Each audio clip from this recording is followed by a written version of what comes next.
स्थानीय सांसद पप्पू यादव को कोर्ट से बड़ी राहत नहीं मिली है। शनिवार दोपहर उन्हें पटना सिविल कोर्ट में पेश किया गया, जहां से उन्हें 2 दिन की न्यायिक हिरासत में भेज दिया गया है। फिलहाल उनकी तबीयत को देखते हुए उन्हें जेल नहीं बल्कि पीएमसीएच अस्पताल में ही रखा जाएगा। उनकी जमानत पर अगली सुनवाई अब सोमवार को होगी। लेकिन इस बीच पुलिस ने पप्पू यादव के समर्थकों पर भी शिकंजा कसने की तैयारी कर ली है। पटना सिविल कोर्ट में शनिवार दोपहर एम्बुलेंस के जरिए सांसद पप्पू यादव पेशी के लिए लाए गए थे। शुक्रवार आधी रात को गिरफ्तार किए गए पप्पू यादव को पहले इंदिरा गांधी हृदय रोग संस्थान और फिर पीएमसीएच में मेडिकल जांच के लिए ले जाया गया था। कोर्ट ने सुनवाई के बाद उन्हें 2 दिन की न्यायिक हिरासत में भेजने का आदेश दिया है। यानी पप्पू यादव को अब सोमवार तक का वक्त पुलिस पहरे में गुजारना होगा। हालांकि खराब सेहत के चलते उन्हें पीएमसीएच के कैदी वार्ड में रखा जाएगा। सिर्फ पप्पू यादव ही नहीं, उनके समर्थकों की मुश्किलें भी बढ़ने वाली है। पटना के सिटी एसपी भानु प्रताप सिंह ने कोर्ट परिसर में साफ कर दिया कि गिरफ्तारी के दौरान जिन लोगों ने पुलिस का रास्ता रोका था उन्हें बख्शा नहीं जाएगा। शुक्रवार रात गिरफ्तारी के वक्त समर्थकों ने पुलिस की कार्रवाई में बाधा डाली और गहमा गहमी की थी। इस मामले में पुलिस ने वीडियोग्राफी के आधार पर अलग से केस दर्ज किया है और आरोपियों की पहचान कर कार्रवाई कर रही है। नॉर्मल प्रोसीजर है जो हमें करना होता है।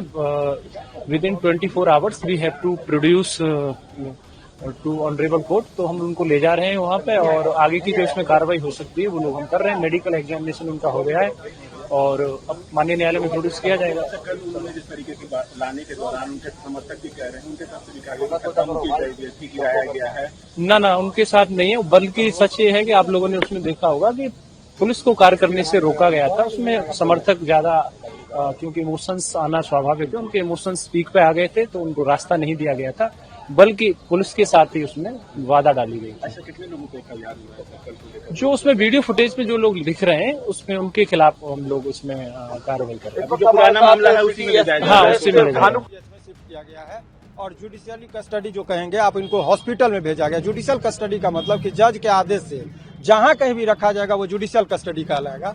तो आज इनका जुडिशियल कस्टडी हो गया। बेल के बिंदु पर बोले हैं कि सोमवार को आपका हम सुनेंगे। अभी फिलहाल इनको हम ट्रीटमेंट कराने के लिए पीएमसीएच में प्रॉपर कस्टडी में भेजते हैं। प्रॉपर ट्रीटमेंट इनका होगा। जब इनका स्वास्थ्य भी तब तक अच्छा हो जाएगा, लेकिन कस्टडी में आज से ही काउंट होगा। अच्छा, क्या लगता है कि पुलिस की तरफ से दबाव डाला गया आज इनको कोर्ट में पेश करने? अब देखिए, कल तो पूरे मीडिया के सामने इनकी गिरफ्तारी हुई थी। कहीं कोई इन्होंने स्वेच्छा से बोले कि ले चलिए हमको गिरफ्तारी दे, और उसमें भी बोला कि नहीं, पुलिस के काम में बाधा इन्होंने ये किया।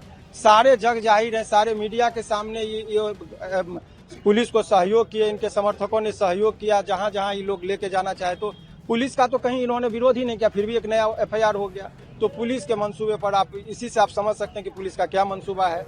आखिर एक चीज बताइए कि इनका नोटिस जो है डेट बाय डेट अगर आप चलेंगे तो 29/7/2025 को इनका बेल बॉन्ड कैंसिल हुआ था और वारंट भी इशू हुआ था। तो 29/7 को जो हुआ था वो अभी तक क्यों रखा गया था पुलिस को, जबकि जब भी ये पटना में आते हैं तो एसपी साहब को ये इन्फॉर्म करते हैं, क्योंकि वाई ग्रेड का इनको सिक्योरिटी मिला हुआ है।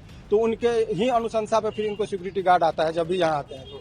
तो हर बार जब भी पटना आएंगे ये सांस भी लेते हैं तो एसपी साहब को खबर होती है। तो ये इतना दिन तक दबा क्यों रहा? आखिर इतने दिनों तक क्यों नहीं इनको गिरफ्तार किया गया?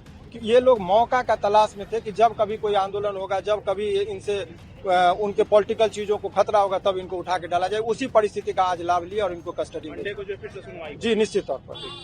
दरअसल ये केस 1995 का है जो पटना के गर्दनीबाग थाने में दर्ज हुआ था। शिकायतकर्ता विनोद बिहारी लाल ने आरोप लगाया था कि पप्पू यादव ने धोखे से उनका मकान किराए पर ले लिया था। इसी मामले में एमपी एमएलए कोर्ट ने पप्पू यादव को कई बार समन भेजा, लेकिन वो हाजिर नहीं हुए। आखिरकार 4 दिन पहले कोर्ट ने कुर्की का आदेश दिया और वारंट जारी होने के बाद पुलिस ने उन्हें गिरफ्तार कर लिया। पप्पू यादव की गिरफ्तारी पर सियासत भी तेज हो गई है। कांग्रेस ने इसे राजनीतिक साजिश करार दिया है। राहुल गांधी और प्रियंका गांधी ने सोशल मीडिया पर आरोप लगाया कि पप्पू यादव पटना में नीट छात्रा के साथ हुए कथित अन्याय के खिलाफ आवाज उठा रहे थे, इसीलिए उन्हें निशाना बनाया गया। कांग्रेस का कहना है कि ये गिरफ्तारी 31 साल पुराने केस की वजह से नहीं बल्कि सरकार को घेरने की सजा है। फिलहाल पप्पू यादव पीएमसीएच में डॉक्टरों की निगरानी में है। उनकी जमानत पर अब सोमवार को सुनवाई होनी है। देखना दिलचस्प होगा कि क्या सोमवार को उन्हें राहत मिलती है या फिर ये 31 साल पुराना जिन उन्हें और लंबे समय तक परेशान करेगा।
आप देख रहे हैं भारत 47 न्यूज।